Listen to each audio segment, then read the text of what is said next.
I think Stand for Craft really is advocating for policy evolution, iteration, and reform that actually not only treats small businesses fairly, but in fact gives them preferential treatment. This is one of the greatest lessons that we've learned in Canadian legalization, is that fear around large, big box companies owning the marketplace is very, very real.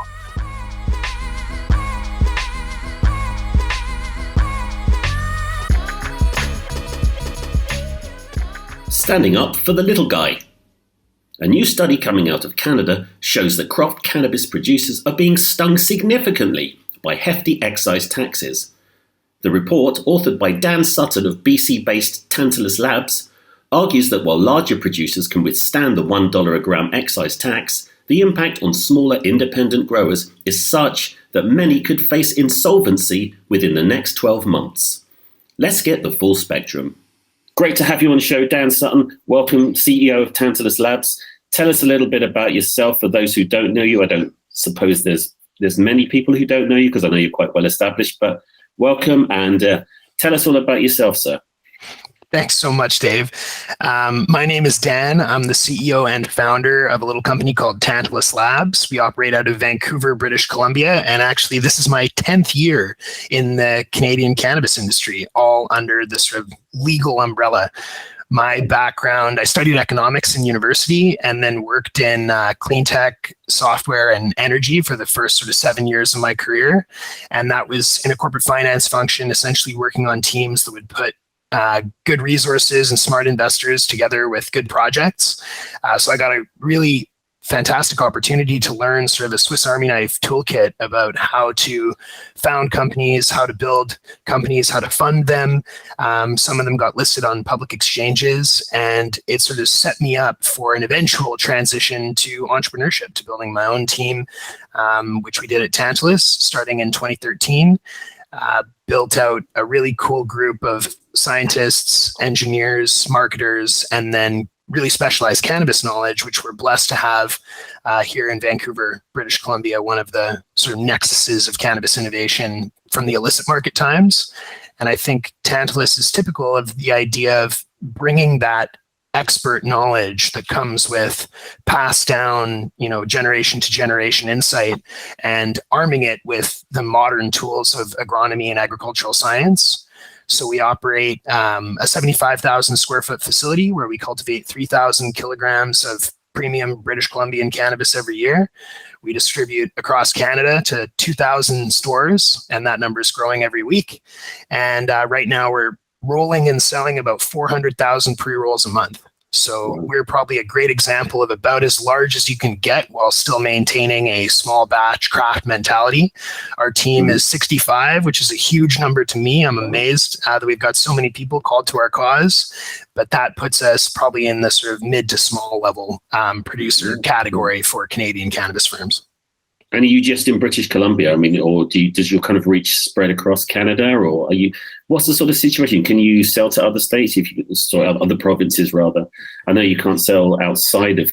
Well, can you sell outside of Canada? What's the situation you have right now?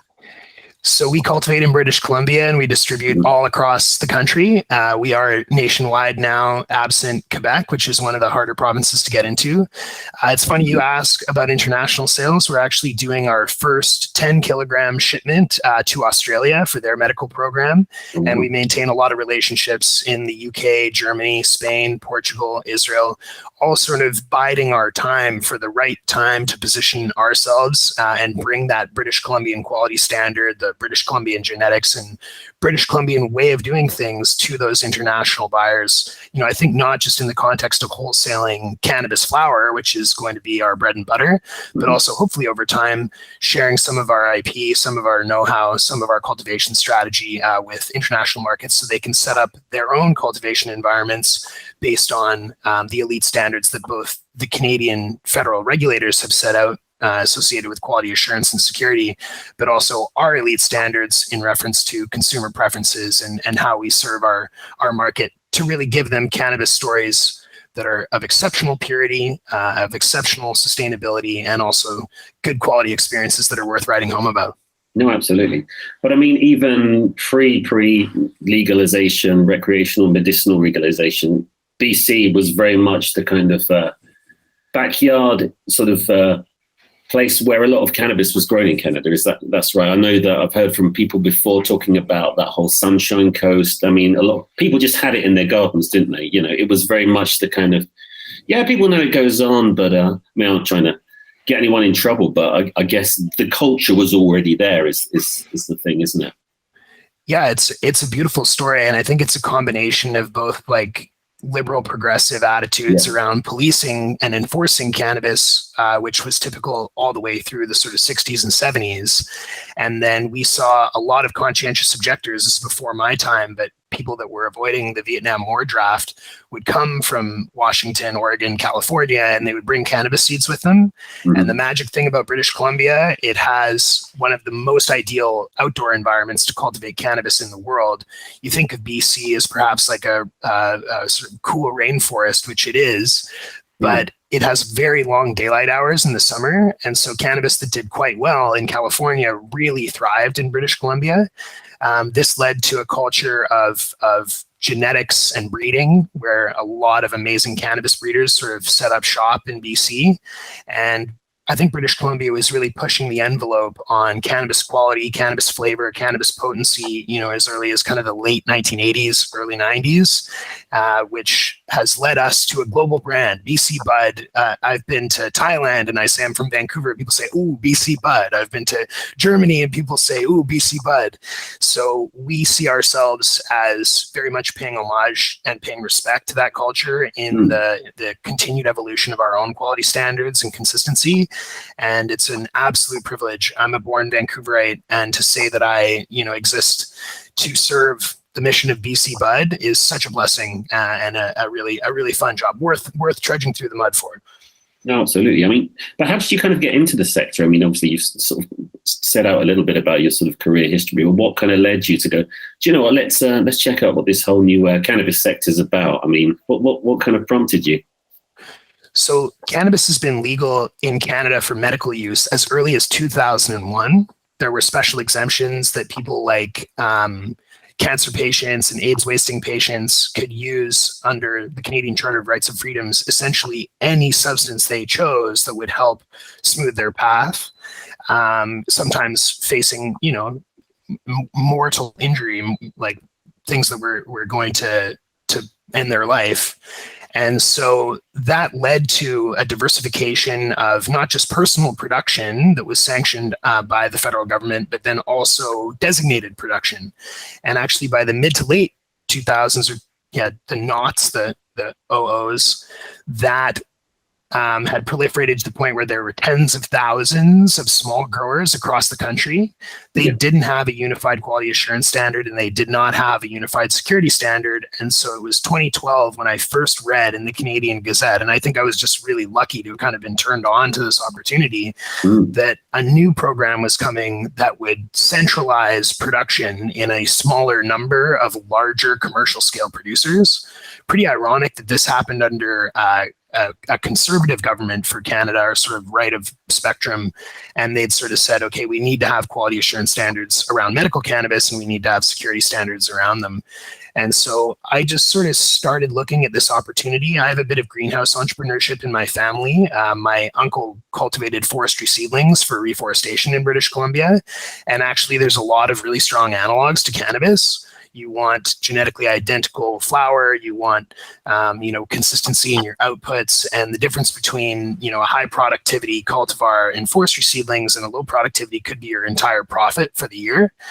So I put together a team of advisors in that first year to fill out an application that would then happen about a year later.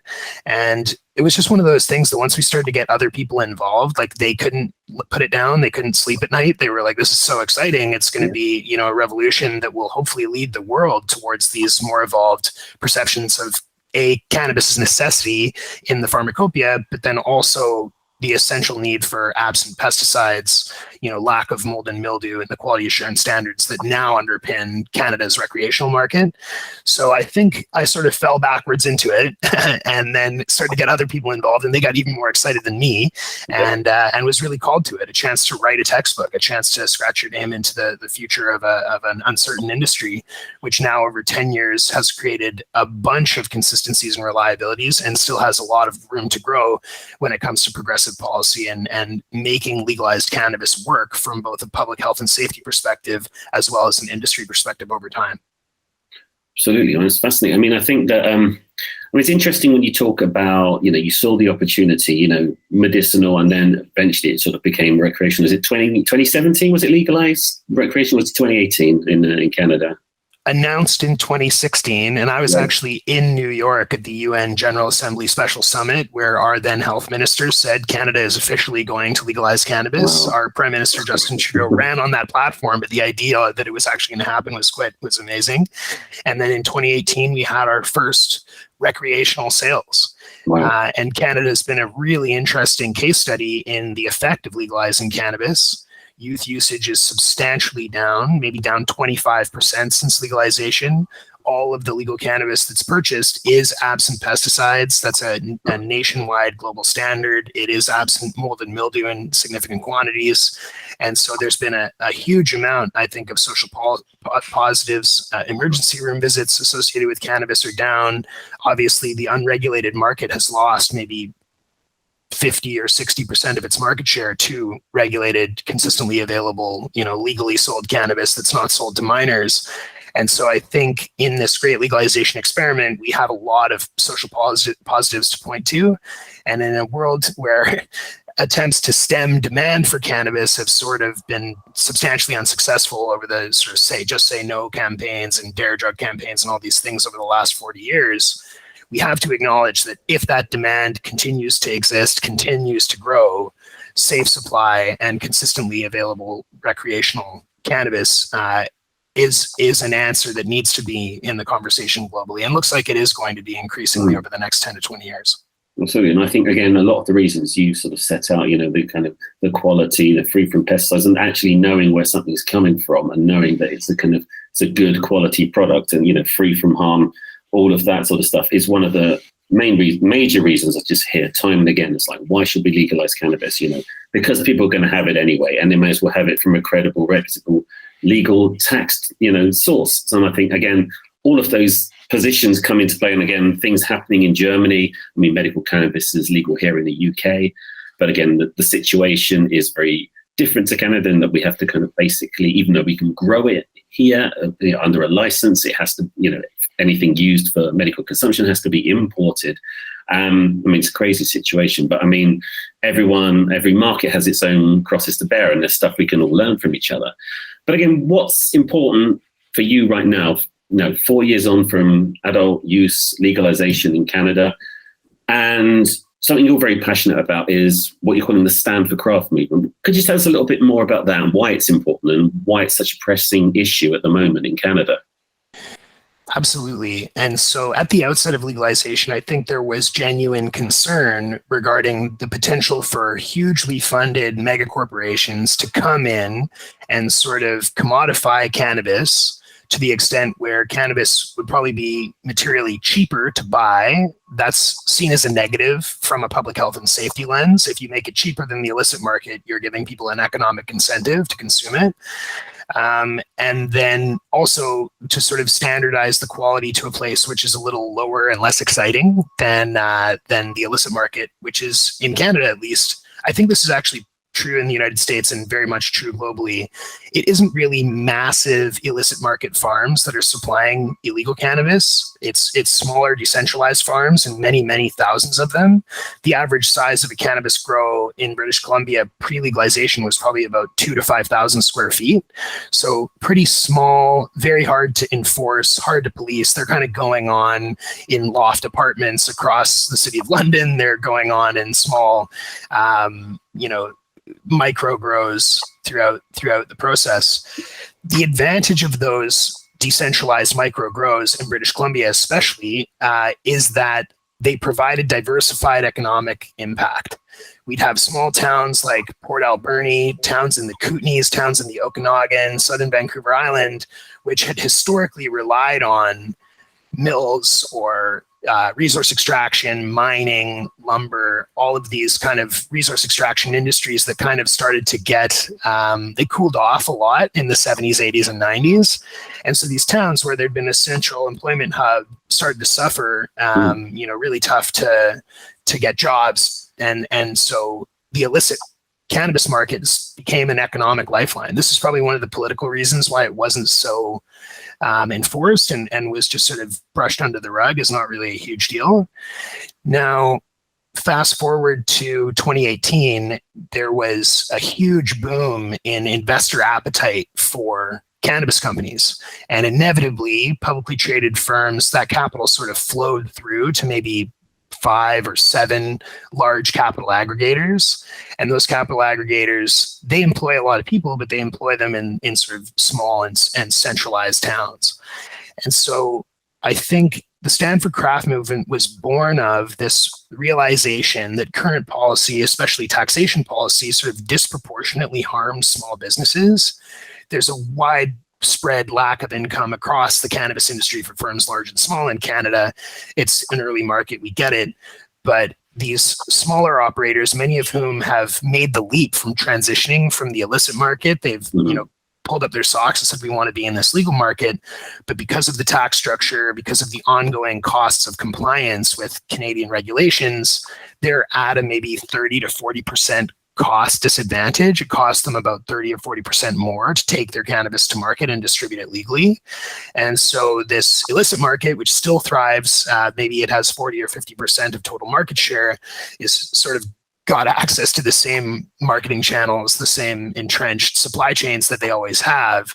And so I think Stand for Craft really is advocating for policy evolution, iteration, and reform that actually not only treats small businesses fairly, but in fact gives them preferential treatment. This is one of the greatest lessons that we've learned in Canadian legalization, is that fear around large big box companies owning the marketplace is very, very real. A lot of these companies have hundreds of millions of dollars. They have years of runway where they can essentially operate at a loss before they have to actually prove profitability. And this is an economic reality that these smaller markets, smaller offerings don't have.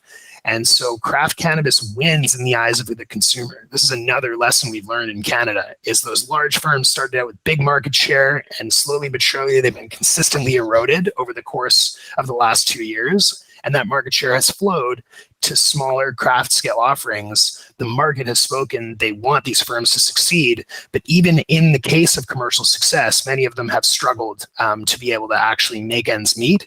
And so I think Stand for Craft really says, if you want a cannabis industry that delivers taxable revenues, like Colorado used a great policy initiative called Pot for Potholes, where they actually use the tax revenues to shrink classrooms, to increase the road safety and fill potholes on their roads.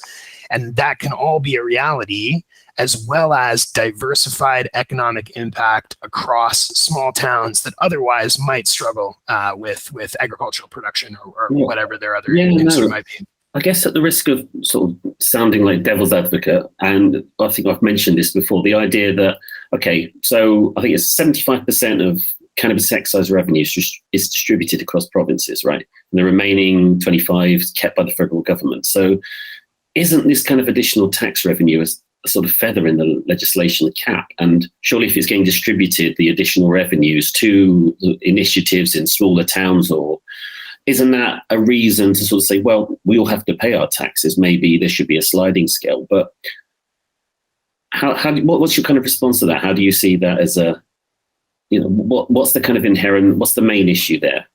I mean, I think if I keep my long-term CEO self-interested hat on, we have the greatest incentive of all to be able to provide substantial tax revenues to the Canadian government, to the provincial government, to say, hey, look how great cannabis is. Not only are we getting safe supply and absent pesticide product out into the market, but we're also a substantial tax revenue generator, and in an environment of global disarray in finance markets and worries about inflation and interest rates and all these things, cannabis can continue to be a revenue stream and an increasing revenue stream. What I'm really interested in is the long-term optimization of that revenue stream. Unfortunately, if we overtax an industry at the outset of legalization, it's sort of like milking a calf to death. The calf doesn't have the milk production yet. It doesn't quite have the profits, the income to justify the tax rates that are currently happening. And if you contextualize it with a deeply entrenched illicit market that doesn't pay any taxes, that market has a springboard to be able to jump back up and recapture revenue as these smaller firms start to fail. And we're seeing it. We're seeing craft cannabis businesses across the country just collapse under their own weight. These are individuals who've double mortgaged their lives to be a part of this industry. And so I don't think it's about eliminating taxation. It may be about reducing taxation in the short term, but it's about finessing taxation so that we can get the most tax revenue in a long-term process extracted from a thriving industry that's also delivering income to its bottom line. So what would you like to see happen with Stanford Craft? I mean, what needs to happen in order to ensure that small craft producers can thrive? So right now in Canada, we have a flat tax rate that applies to a dollar per gram basis, and that is applied to all producers equally. What's happened in Canada is we've seen really substantial price compression. At the outset of legalization, we sort of saw wholesale prices around the $8 a gram mark, which I think everyone agreed was a little bit overinflated. Now those wholesale prices have collapsed down to about $4.25 a gram. Maybe this is part of natural competition and ebb and flow of markets, but it disproportionately harms these small producers who now are oftentimes paying 25, 30, 35% of their top line revenues just to the excise tax burden. And that doesn't even account for all of their ongoing costs of compliance, quality assurance, lab testing, all the things that they do that the illicit market doesn't. So we've got a really strong analog, luckily, in craft beer and wine sales here in Canada. I'm not quite sure of the tax treatment in the UK, but for small breweries, brew pubs, small wineries, they're actually given different tax treatment than their large competitors. This makes a lot of sense economically because large competitors, they benefit from what's called economies of scale. They have a cheaper per liter cost of production because they're buying inputs en masse, producing en masse, and they usually serve a more price sensitive and less quality sensitive consumer base. So these are regulations in Canada that have been iterated and evolved and fought for really over the last 30 years. And I think it's smart policy to look at those policies that have been successful for the craft brewer, craft wine producer, and say, okay, we use a sliding scale. If you're a smaller producer, you pay a certain tax rate. As you grow, as you elect to grow, as you elect to expand, you knowingly get into higher tax categories. And so it gives entrepreneurs kind of a chance to pick their lane and say, I'm forever going to be a tiny batch, hyper exclusive offering, or I want to grow knowing that I'll have to take on and model additional tax obligations and duty obligations. And so I think that the number one sort of flag that we're planting is to say, look at the good policy work that's already happened in analogous industries, because if we don't, we could end up in a place sort of like beer was in Canada in the 60s and 70s, where there were 5 or 6 producers across the country, and that's all there was. It took this kind of craft revolution in beer specifically to diversify the economic impacts, to allow for small brewers. Now in British Columbia, our craft beer is the pride of our province, and I'm sure any of your audience that come to visit in Vancouver, I'll give them some tips on the best brew pubs to go see. Okay. And these are companies that provide a huge amount of employment. They have economic spillover effects to their local accountants, lawyers, designers, contractors, all kinds of people that are benefiting from the success of these small businesses. And so I think drawing a line straight across from cannabis and saying, do we want to take 30 years to evolve this policy towards a place that facilitates craft, or do we just want to do it now and skip those steps? That's one of our biggest messages, is look at the good policy that we've already built. And who's ultimately responsible for that? I mean, is it a provincial thing? Is it a national thing? How do we affect this change that you'd like to see? What needs to happen? Well, right now, I think the cannabis file first of all, isn't the most popular file in government. We've got a lot of post-COVID issues, huge amount of financial and economic confusion, fear, and sort of a deprioritization of cannabis that is reasonable from a political perspective. I understand why it's happening, but ultimately Canada set out to legalize this plant. We've got to figure out the right way to do it. And, hopefully industry and government interface can be a strong part of that. The file's generally run by Health Canada primarily. It interacts with the Canadian Revenue Agency, which is sort of like our IRS. And then it also has a lot of impact in the finance ministry, which is where these policies are ultimately crafted and decided upon. It does create a layer of complication that the provincial governments are the number one beneficiary tax-wise. And so we've sort of got this dynamic where whatever we come up with at a federal level with our own advocacy work and with our lobbying, they have to go back to the provinces and say, this is changing, this is evolving. Two provinces have been really outspoken, both British Columbia and Ontario, in the need for excise tax reform. So winning those battles and creating champions within provincial government is actually an essential part of this process. But I don't imagine it will happen quickly. It's going to take a lot of activism over many years to sort of say, how can we architect policy that prioritizes the success of small business, and what happens when we do and what happens when we don't? No, I mean, that's a really interesting point. And I think it comes down to the fact that, do you want small businesses to succeed? And if so, this is what needs to happen. Because again, like I think you were sort of saying, or when we spoke before, it's not just the cannabis producers or the dispensaries it's not just the cannabis industry that benefits from a buoyant cannabis industry. It's accountants, it's marketing firms, it's everybody else involved, indirectly that, where you've got a buoyant industry, it has that knock-on effect, doesn't it? And I think that's an important part. And again, you were speaking about small towns in like Port Alberni on the Vancouver Island and things like that have, traditionally relied on one industry. And when that industry is taken away, it's like, well, we need something else, really. And if it's kind of easier to join the illicit market than the legal market, then that really highlights that there's a problem, right? Because I think you're absolutely right. And I think that we all kind of instinctively understand, small business is good, or it's better than large, big block stores. I think most people kind of have an intuition as to why that's important. But it is true that 90%, 95% of Canadians are ultimately employed by small business. This isn't just the backbone of our economy, it's the core of our economy. Like, these are the things that drive our ability to continue to keep pushing ourselves forward and pay our bills.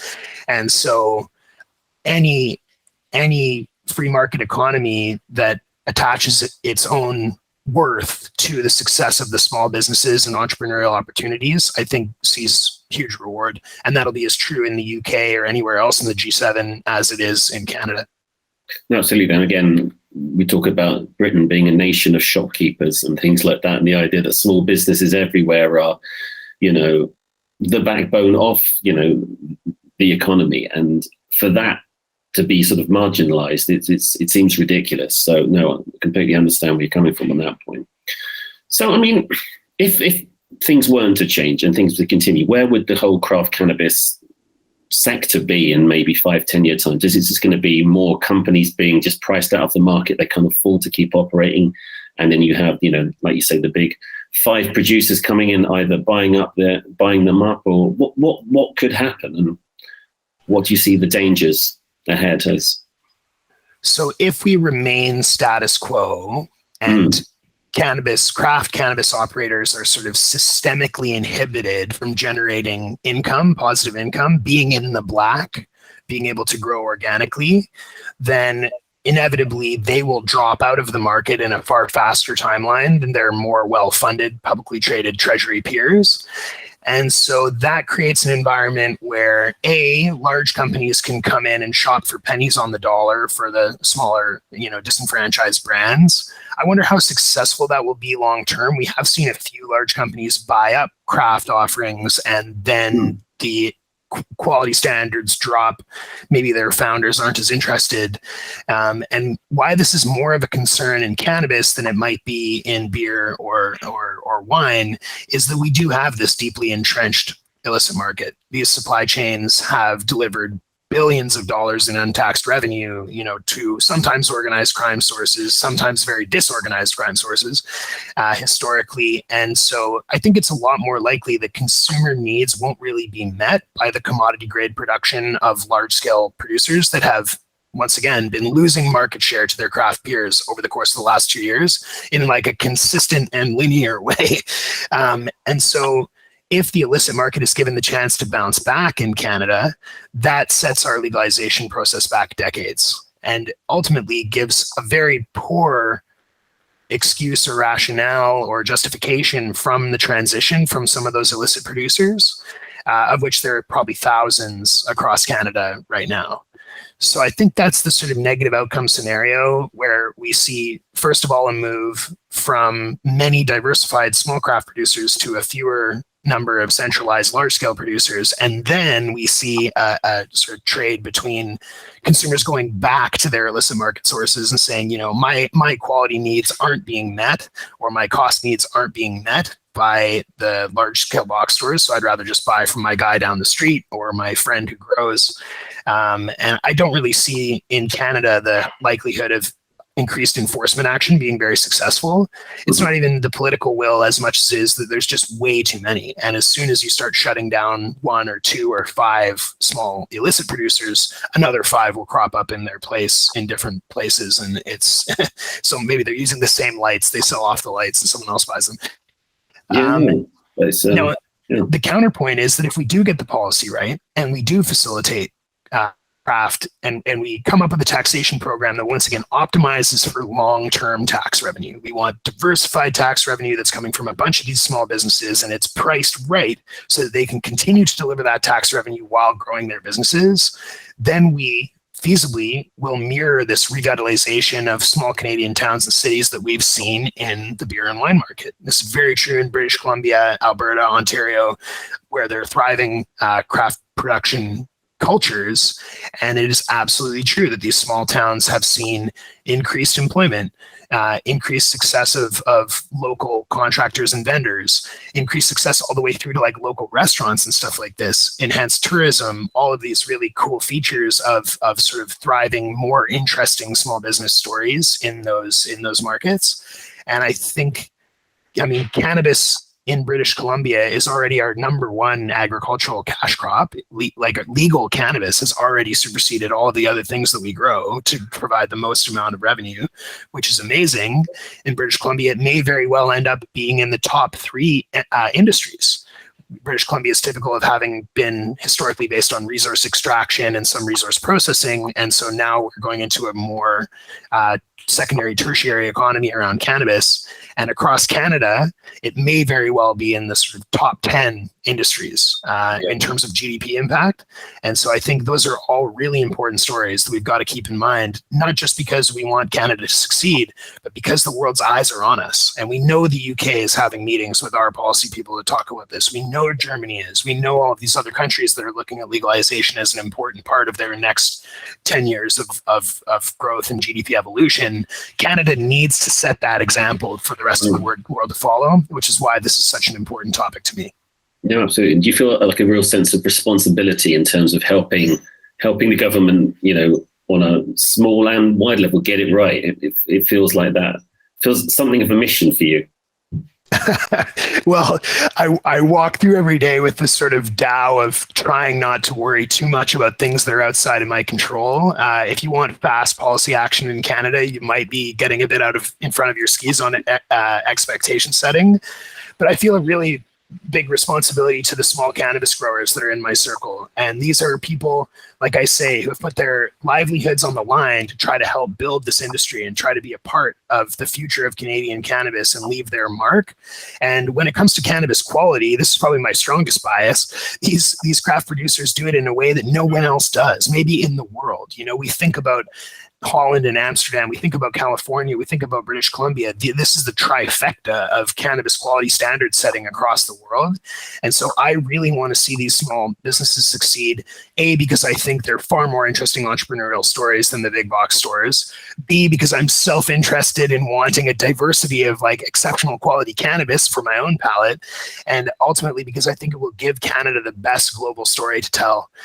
So yeah, it absolutely is a responsibility. And as long as I'm in the cannabis industry, I'll be pushing this envelope as far as it'll go.